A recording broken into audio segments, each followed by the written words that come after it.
O Brasil se apaixonou de um jeito pela internet, pelas redes sociais, e os políticos perceberam isso, então a gente tem um contato direto dos políticos com a audiência deles.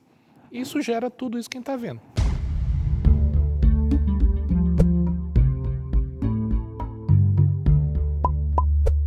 Desafios dos mais expressivos associados à ideia da democracia no universo das comunicações. O impacto das redes sociais, o fenômeno das fake news, uma política extremamente polarizada. É sobre isso que falaremos agora. Política, informação, mentiras sempre estiveram no universo das campanhas, das eleições, da própria democracia representativa, da política de uma maneira geral. Hoje fala-se muito, no entanto, em fake news. O que existe de tão diferente, Manuel, nas mentiras de outrora e nas fake news de hoje? Eu vou trazer um termo que tem muito a ver com tecnologia e também um pouco de economia, é a escala. Na verdade, o custo de produção de informação hoje ficou muito barato, né? Antigamente, para produzir informação, era muito alto o custo. Hoje, o custo de produção e de aquisição dessa informação é muito barato. Então, a gente vive numa economia de atenção, né? As pessoas, na verdade, o maior ativo hoje que você pode ter em relação à pessoa é a atenção que ela dedica à sua informação.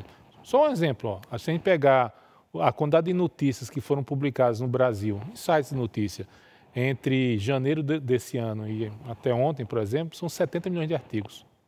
Assim, você imaginar que tem 70 milhões de artigos sendo aí disputando a atenção de 150 milhões de pessoas que acessam a internet. Então, isso mostra que você tem que saber exatamente onde você quer ir. E as fake news, na verdade, eu até discordo desse termo fake news, porque para mim, como jornalista, toda notícia é verdadeira. Por parte do princípio, vamos chamar essa onda de desinformação, você tem várias dimensões. A desinformação não é só a mentira, é um texto enviesado, é não buscar o contraditório. Então, por isso que eu defendo de maneira tão veemente o jornalismo profissional, porque é o jornalismo profissional que tem um conjunto de neutralidades na captação da informação que pode ajudar a sociedade. Só que as pessoas hoje estão fazendo opções, né, em relação ao que elas querem encontrar na internet, né? O jornalismo profissional ter ganho o Prêmio Nobel da Paz tem um simbolismo significativo no que diz respeito ao reforço dessa ideia de que efetivamente nós carecemos de profissionalismo ou de mais profissionalismo, ou de pelo menos respeito ao profissionalismo existente nessa área em especial? Então, a gente tem que entender claramente a diferença entre fato e opinião. Então, você pega um jornal tem lá os fatos que ele publica nas suas páginas e tem a opinião que ele expressa nos seus editoriais. Isso ficou muito tênue no mundo de hoje, porque todo mundo acha que ter opinião tá praticando jornalismo. Jornalismo é baseado em fatos. Opinião é outra coisa. Então, assim, quando você pega assim, um blogueiro, um blog qualquer, que publica alguma informação, assim, não, eu sou jornalista. Não, isso não é jornalismo. Jornalismo tem um conjunto de regras que, se você exercer, você pode ser jornalista. E obviamente, não precisa ter diploma para ser jornalista, mas qual é o princípio do jornalismo? É se aproximar o máximo possível da verdade, né? Verdade esta que você nunca contará na sua totalidade, porque ela não é possível. Buscar o contraditório, buscar aquilo que realmente traz a narrativa para próxima da verdade. E blog que emite opinião não é isso. Então, assim, as pessoas... Eu acho que nós carecemos do entendimento muito claro do que é o jornalismo na sociedade brasileira. Ao contrário dos americanos, que claramente sabem, está lá na Constituição dele, a grande defesa que eles fazem da liberdade de expressão do jornalismo, está lá. Então, os americanos entendem muito claramente o que é o jornalismo. A gente ainda passa por esse processo de educação, a gente está uma sociedade que está se educando. Então, assim, as pessoas falam, não, porque vamos combater fake news. É impossível combater fake news, né? É impossível. Com 70 milhões de artigos, não tem tecnologia que consiga combater fake news. O que eu acho que a gente precisa é a velha discussão. A gente precisa educar as pessoas para saber o que é uma notícia do que é opinião. Todo mundo tem direito à opinião, mas os fatos são sagrados, né? Que é uma frase do antigo editor do The Guardian, na Inglaterra, que ele falava, os comentários são livres, mas os fatos são sagrados. O jornalismo se posiciona ao lado dos fatos. A opinião se posiciona ao lado dos comentários. E é isso que a gente precisa, claramente. Isso é um esforço estrutural que a sociedade precisa fazer. Você fala assim, no ano que vem vai ter fake news, e sobra. Vai ser uma abundância de fake news. E vamos ter que conviver. Agora, Manuel, no que diz respeito a consumo, não estou nem dizendo de produção, né? 70 milhões de artigos para 150 milhões de pessoas, quer dizer, produção é que não falta. Mas do ponto de vista de consumo, as pessoas parecem estar mais dispostas a consumir opinião do que antigamente? Até porque, por exemplo, você pega uma notícia, um fato, noticiado tecnicamente em termos jornalísticos, por vezes a gente pega pessoas mais incomodadas com o nível dos comentários abaixo do que propriamente com o fato que foi relatado acima. O consumo da opinião parece maior hoje do que era há 20, 30, 40, 50 anos atrás? Então, o que foi que a tecnologia trouxe para as pessoas? A capacidade delas encontrarem pares iguais em escala exponencial. Então, na verdade, não é que as pessoas estão mais predispostas a consumir opinião. As pessoas estão predispostas a consumir aquilo que gera maior conforto ao viés de confirmação delas. E isso é o processo que a gente passa por uma sociedade que está baseada em algoritmos. Então, assim, quando você pega uma rede social, você precisa, eu costumo brincar que é o seguinte, ou o algoritmo lidera você, ou você administra o algoritmo. A maior parte das pessoas são lideradas por algoritmo. Eu vou clicando lá e o algoritmo assim, você quer isso, é isso que você quer, e vai mostrando, até chegar ao nível onde a sua bolha, do ponto de vista, há 50 anos, eu diria que as nossas bolhas eram mais amplas, mais diversas. Hoje a gente está com bolhas muito reduzidas e muito fechadas. Tá? Há uma grande homogeneidade, diferente do que a gente tinha quando a gente tinha menos fontes de informação, mas a gente, de alguma forma, tem uma heterogeneidade. Agora, a tecnologia empurra você para você se tornar igual a muitos. Então, é só você ver vários lugares, se você pegar alguns veículos de notícia, né? Não jornalismo clássico, mas esses jornais mais, de um lado mais extremos, assim, tanto para um canto quanto o outro. Você vê a uniformidade de pensamento deles, né? Não tem diversidade. Então, os dois lados, vamos chamar assim, o lado da oposição, nos governos que posteriores à redemocratização, eles conseguiram montar um ecossistema de informação muito bom. Então, tem muito site hoje, tem sites hoje de oposição, vamos chamar assim, à atual presidência da República, com 15 milhões de visitas por mês.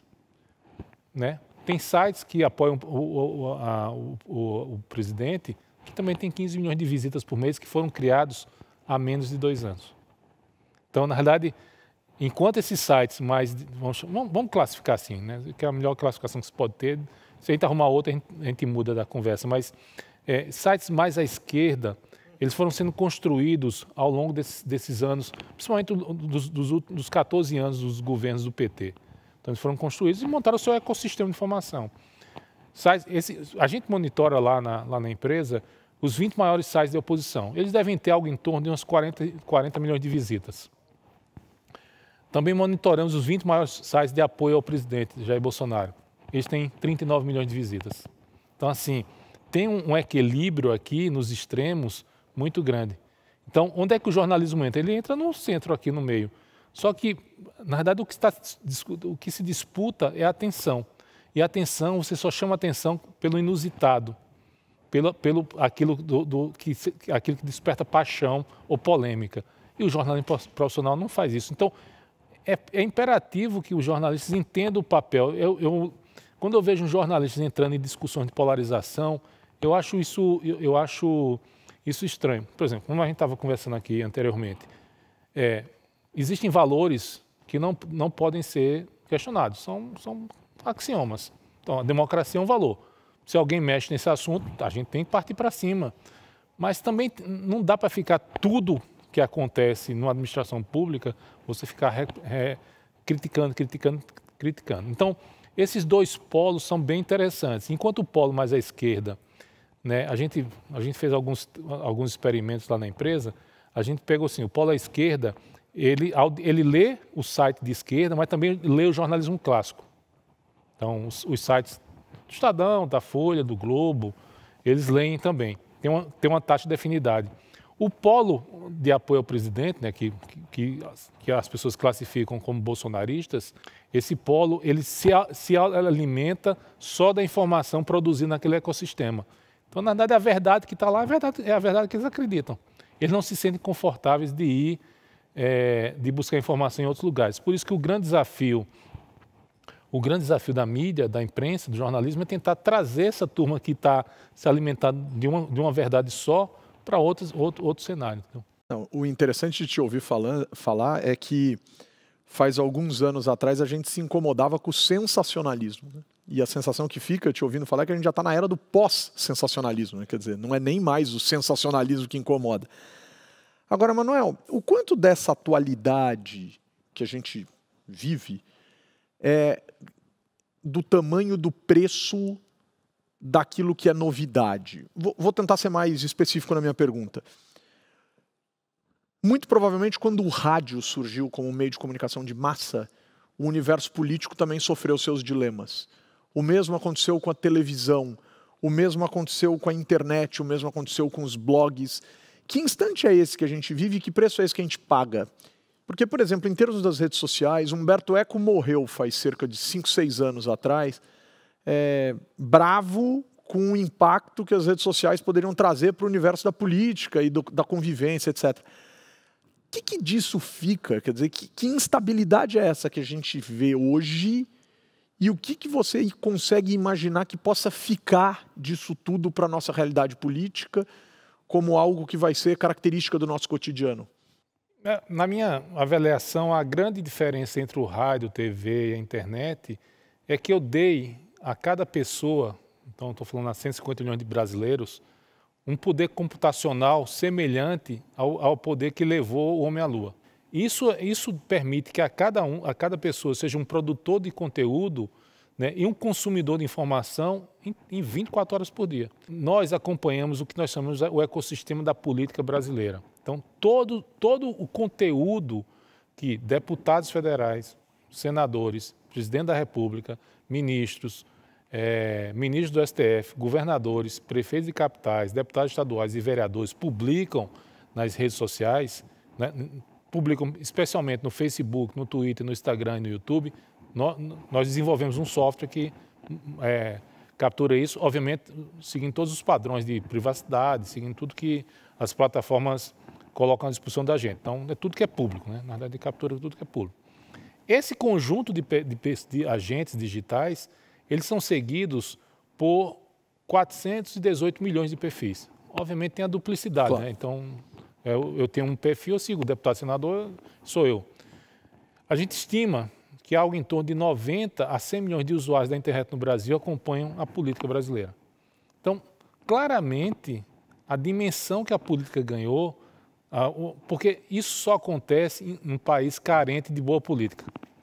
Porque se você for reproduzir essa lógica nossa na Suécia, onde o nível de intervenção do Estado na economia não é tão grande, onde o nível de embates não é tão grande, a gente talvez não tenha algo parecido. Mas no Brasil, o Brasil se apaixonou de um jeito pela internet, pelas redes sociais, e os políticos perceberam isso. Então a gente tem um contato direto dos políticos com a audiência deles. Isso gera tudo isso que a gente está vendo. Manuel, voltando um pouco na questão do jornalismo. Fernando Henrique reclamava da imprensa. Chegou a reclamar algumas vezes durante o seu governo da imprensa. Em 2002, o noticiário não o retratava de forma positiva, seu governo era criticado, a sociedade tinha dificuldades, enfim, a oposição ganhou. Lula governa e diz que o noticiário lhe dava azia, que acordar de manhã e ler um jornal lhe dava azia. E passou a reclamar sistematicamente da imprensa, mas a imprensa, chamada pelo universo da esquerda de uma imprensa golpista, em certa medida contribuiu com a construção da lógica do antipetismo. Bolsonaro chama os meios tradicionais de imprensa, chamados pela esquerda de golpistas, de comunistas, né? E acusa, diz que querem derrubá-lo e que fazem críticas, etc, etc, etc. E não tem colhido resultados, pelo menos no que diz respeito à opinião pública, favoráveis à imagem do seu governo nesse instante. Mais de 50% dos brasileiros, de acordo com N institutos de pesquisa, consideram seu governo ruim ou péssimo. Em que medida o universo do jornalismo, cumprindo o seu papel à risca, fazendo o seu trabalho tecnicamente, contribui para que estes presidentes sejam, em alguma medida, fustigados pela opinião pública? O jornalismo ainda tem essa capacidade, esse papel e essa força? Então, só ditadores não reclamam da imprensa, porque ela não existe nos países deles. Então é natural que todo governante reclame da imprensa, porque a imprensa traduz o papel da imprensa é mostrar o que acontece nos bastidores do poder. A grande diferença entre o Fernando Henrique, Lula e Bolsonaro é que o presidente Bolsonaro tem um instrumento que o Lula e o Fernando Henrique não tiveram. São 40 milhões de pessoas que seguem ele nos perfis dele nas redes sociais. Ele consegue, de alguma forma, contrabalancear narrativas a partir de uma estratégia empírica ou estudada, que o Fernando Henrique e o Lula não tinham isso. Então, assim, como o presidente Bolsonaro tem um instrumento de defesa em relação às críticas que ele faz, que ele não tem. Então, o Lula reclamava, o Fernando Henrique reclamava, mas era o que prevalecia, era a versão da imprensa, né? Porque o que estava lá, o Bolsonaro consegue dizer, o que eles estão dizendo não condiz com aquilo que eu acredito. E aí se coloca para as pessoas a opção de ver duas versões e acreditar naquela que ela acha mais factível. Eu imagino que o bom senso indicaria que tínhamos que acreditar na imprensa, né? Porque, na realidade, os jornalistas têm um papel social, né? Uma prerrogativa social que é exercida com frequência. E eu acho que as pessoas falam, porque os jornalistas tomaram lado, né, em relação ao governo Bolsonaro. Só que voltando aqui ao que nós já falamos, existem alguns valores que não podem ser questionados. Não deve acontecer que nenhum chefe de executivo possa questionar a democracia. Ou é um valor absoluto. Minha esposa fala que existem certos assuntos que não tem lado. Porque assim, não, porque eu sou... Um exemplo. Eu sou mais ou menos racista. Não, você não é... Sou mais ou menos contra o racismo. Não, ou você é contra, ou você acredita que não houve. Não tem... E o lado certo é ser contra. Então, assim, não tem outro lado, assim, não tem opção. Então, assim, tem certas coisas que não... E eu acho que a imprensa... As pessoas podem pensar que está tendo algum exagero, alguma questão, mas acho que o papel está sendo feito de maneira muito clara. Tem que criticar, é a essência. Quem não quiser, monta um jornal e foca a sua versão. Mas a grande diferença disso é que o bolsonarismo criou um ecossistema de informação próprio, diferente do que o Lula e o Fernando Henrique não tinham. Então, nesse sentido, né, se a gente está falando em 40 milhões de adultos, a gente estaria falando aí em 25% do eleitorado. Predominantemente é mais ou menos isso. Inclusive, é mais ou menos esse o percentual que hoje diz que o governo Jair Bolsonaro é um governo ótimo ou bom. Se existe um fenômeno chamado bolsonarismo, o que caracteriza esse fenômeno? É justamente essa capacidade extraordinária de controlar um universo virtual e gerar conteúdos para essas pessoas que minimamente façam com que essa figura tenha ou carregue consigo uma credibilidade diante dessas pessoas acima de qualquer fato extraordinário na história. Em relação a outros líderes mundiais, por exemplo, Manuel, Bolsonaro é um fenômeno nesse sentido? É a capacidade extraordinária que foi desenvolvida por essas pessoas de entenderem a dinâmica da rede e operarem nessa dinâmica. Então, eu costumo repetir o seguinte, vou pegar o PT como uma categoria, tá? Como uma categoria de oposição. Uma das maiores características do PT era a militância que ia para a rua. Correto? As pessoas iam para a rua, protestavam e enfrentavam tudo isso. A gente vê isso no impeachment do Collor, que são os caras pintados, aí que nasce Lindenberg Farias. Faria. Né? Faria, todo mundo nasce lá. Essa militância não foi digitalizada. Ela existe, mas ela não passou pelo que chamam aí de maneira comum uma transformação digital. Ela não conseguiu transferir o ativo analógico para o mundo da internet. Não virou uma esquerda 2.0. Exatamente, não virou uma esquerda 2.0. O bolsonarismo nasceu dentro da internet, porque só tinha internet para eles não tinham outro espaço. Né? E outra coisa, o bolsonarismo nasceu numa frequência, porque as pessoas falam, não, porque o Bolsonaro surpreendeu em 2018. Para mim não surpreendeu nada, porque desde 2014... No final da eleição de 2014, ele dá uma entrevista ao Estadão, onde ele diz o seguinte, serei o candidato da direita em 2018. Aí, num trecho, o repórter pergunta, mas o senhor não tem vergonha de ser de direita? Ele falou, não, não tenho vergonha nenhuma de direita. Foi a primeira vez que um político disse, eu sou de direita. Quando ele fala isso, a gente começa a acompanhar ele e começa a ver um deputado que chegava em aeroporto, tinha dezenas, centenas de pessoas esperando por ele em 2015, em 2016. O que é que tem alguma coisa acontecendo? E ele vai numa crescente, mas ele vai numa frequência tão paralela que os modelos tradicionais de análise não capturavam isso. Quando ele chega em 18, ele já é o que ele é nessa dimensão. E ele já consegue se apoderar desse movimento. Então, essa militância é uma militância que foi bem treinada em 18, ela continua em 20 e vai estar atuando em 22. Eles têm um domínio muito bom. Um exemplo simples. Entre janeiro, a gente tem lá no nosso sistema 28 líderes mundiais, que a gente acompanhamos o que eles publicam nas redes sociais. Está lá o Joe Biden, o presidente dos Estados Unidos, da maior potência do mundo, que o que ele fala interessa ao mundo. O maior mercado de internet do mundo também, né? Tem a China e tem a Índia, mas está ali nos Estados Unidos, está entre os três. Desde janeiro desse ano até ontem, o Biden, nos posts que o Biden fez, algo em torno de uns 900 posts, ele teve 160 milhões de interações, curtidas, comentários, compartilhamentos, tudo que faz alguém se envolver com o conteúdo.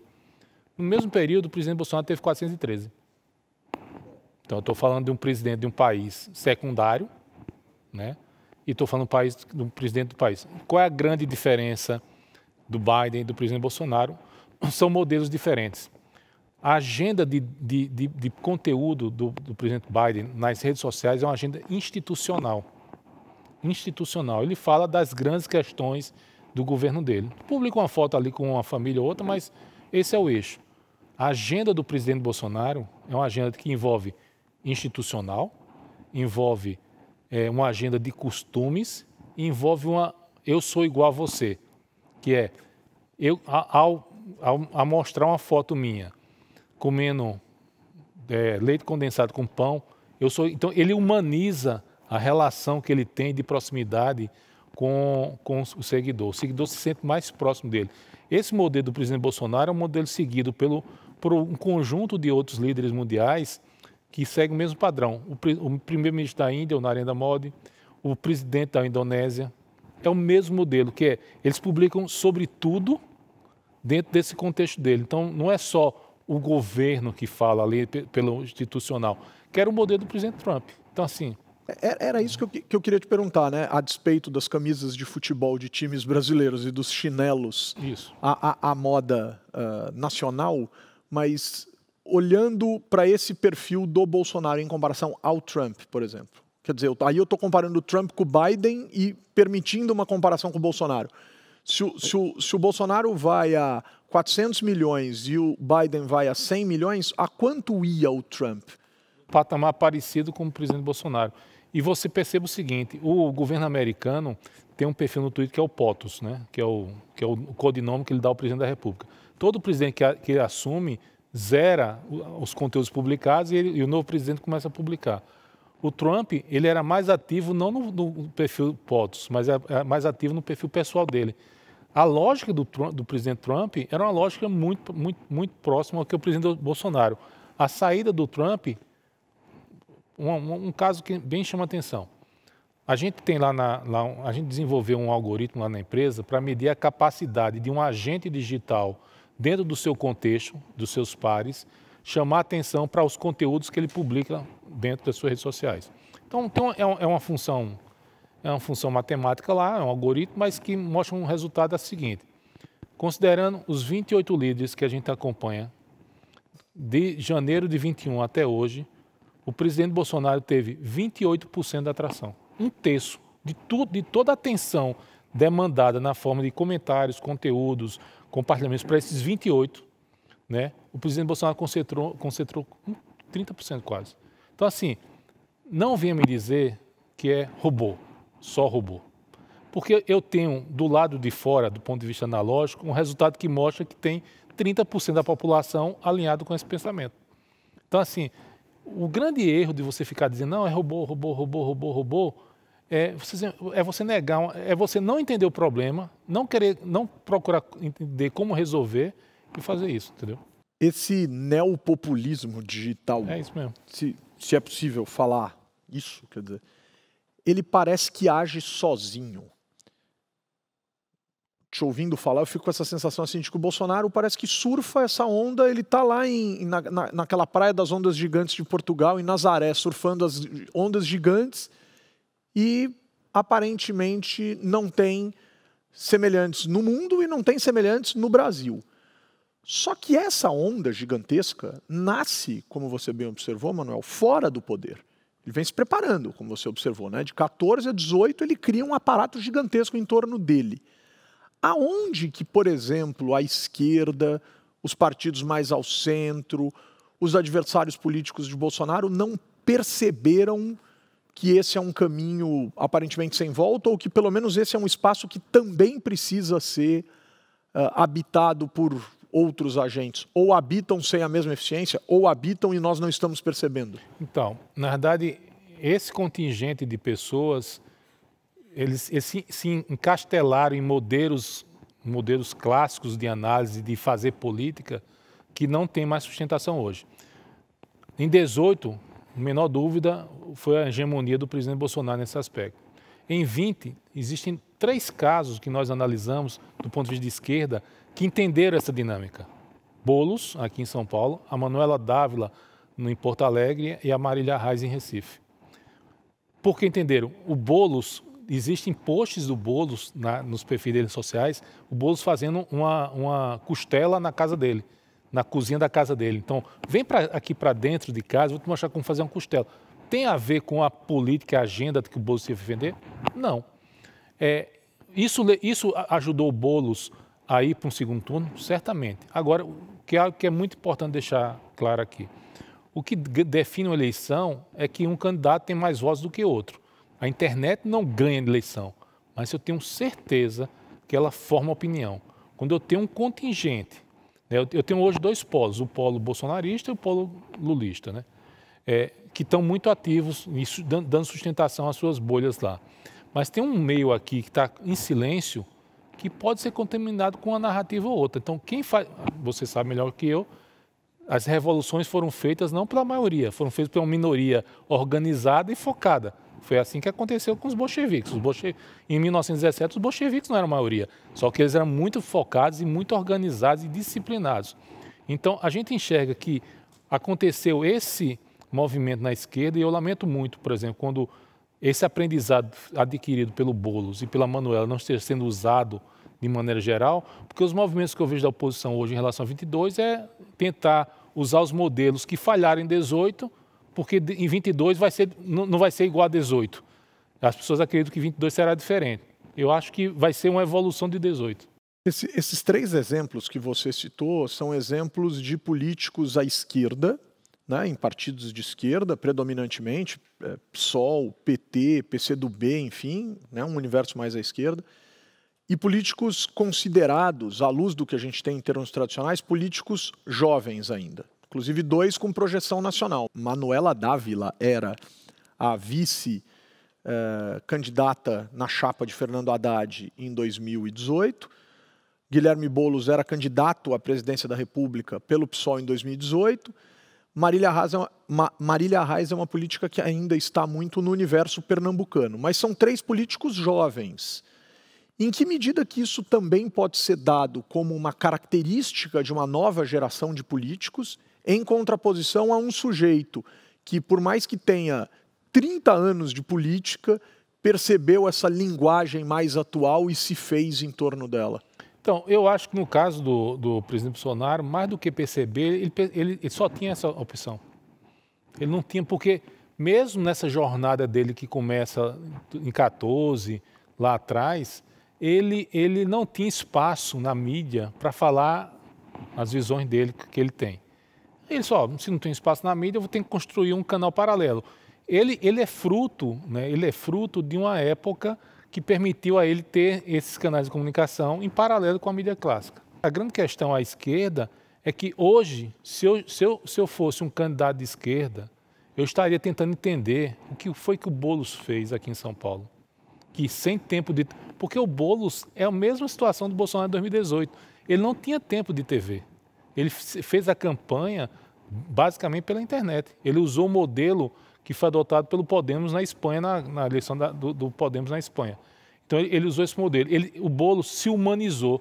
Tem post da Manuela Dávila, eu me lembro, pintando o cabelo, assim, uma candidata a prefeita, porque na verdade ela trazia as pessoas para isso. Então, se eu fosse alguém de esquerda hoje, eu estaria tentando conversar com o Boulos, com a Manuela Dávila e também com a Marília Reis. Então, o que foi que vocês fizeram de diferente que vocês conseguiram chamar tanta atenção?